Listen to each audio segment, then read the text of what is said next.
സ്വകാര്യ ആംബുലൻസിൽ കഞ്ചാവ് കടത്തുന്നുവെന്ന തരത്തിൽ സമൂഹ മാധ്യമങ്ങളിലൂടെ വ്യാജ പ്രചാരണം നടത്തിയവർക്കെതിരെ നിയമ നടപടികൾ സ്വീകരിക്കുമെന്ന് ambulance driver Shajahan Pathippara Nilambur press ക്ലബ്ബിൽ നടത്തിയ വാർത്താ സമ്മേളനത്തിലാണ് ഇക്കാര്യം വ്യക്തമാക്കിയത്. തന്റെ ഉടമസ്ഥതയിൽ ഉണ്ടായിരുന്ന ആംബുലൻസ് ദിവസങ്ങൾക്ക് മുമ്പ് കോവിലകത്തുമുറി സ്വദേശിയായ ശ്യാം സുന്ദർ എന്നയാൾക്ക് കൈമാറിയിരുന്നുവെങ്കിലും വാഹനത്തിന്റെ RC ഇപ്പോഴും തന്റെ പേരിലാണെന്ന് ഷാജഹാൻ പറഞ്ഞു. ആംബുലൻസിൽ ഒരു കൽവിളക്ക് രാധാകൃഷ്ണൻ എന്ന ശ്യാം സുന്ദറിന്റെ വീട്ടിലെത്തിച്ചതിനെ തുടർന്ന് നാട്ടുകാർ വാഹനം തടയുകയും പോലീസ് സ്റ്റേഷനിലേക്ക് മാറ്റുകയും ചെയ്തിരുന്നു. ഇതുമായി ബന്ധപ്പെട്ട നിയമപ്രകാരമുള്ള 3000 രൂപ പിഴയടച്ച ശേഷം വാഹനം വിട്ടു നൽകി. പിന്നീട് ലഭിച്ച പരാതികളുടെ അടിസ്ഥാനത്തിൽ വീണ്ടും വാഹനം സ്റ്റേഷനിലെത്തിച്ചെങ്കിലും നിയമ നടപടികൾ പൂർത്തിയാക്കിയതിനാൽ തിരികെ നൽകിയതായും അദ്ദേഹം പറഞ്ഞു. ഇതിനിടെയാണ് ആംബുലൻസിൽ കഞ്ചാവ് കടത്തുന്നുവെന്ന തരത്തിൽ വീഡിയോയും സന്ദേശങ്ങളും സമൂഹ മാധ്യമങ്ങളിൽ പ്രചരിച്ചതെന്ന് ഷാജഹാൻ ആരോപിച്ചു. ഷൊർണൂർ സ്വദേശിയായ ഒരാളാണ് ഇതിന് പിന്നിലെന്നും പ്രചാരണം തനിക്കും മറ്റ് ആംബുലൻസ് ഡ്രൈവർമാർക്കും അപകീർത്തിയുണ്ടാക്കിയതായും അദ്ദേഹം വ്യക്തമാക്കി.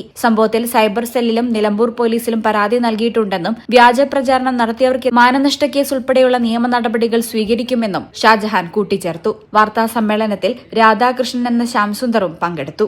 ലോകകപ്പ് ആവേശം ഇത്തവണ ബിഗ് സ്ക്രീനിലായാലോ? അതെ, റെഡി കാശ് ആവശ്യമില്ലാത്തതിന് 20% മാത്രം ആദ്യം നിലയ്ക്കൊണ്ട് ഇഷ്ടമുള്ള TV ഇനി പർച്ചേസ് ചെയ്യാം. ഈ ഫുട്ബോൾ പൂരം അതിന്റെ ആവേശം ഒട്ടും ചോരാത്തിന് ഹൈ ക്വാളിറ്റിയിൽ കാണാൻ ഇതാ 4K TVകൾ. അപ്പൊ ഇനി അതിന്റെ ബാക്കി തുകയോർത്ത് ടെൻഷൻ അടിക്കേണ്ട.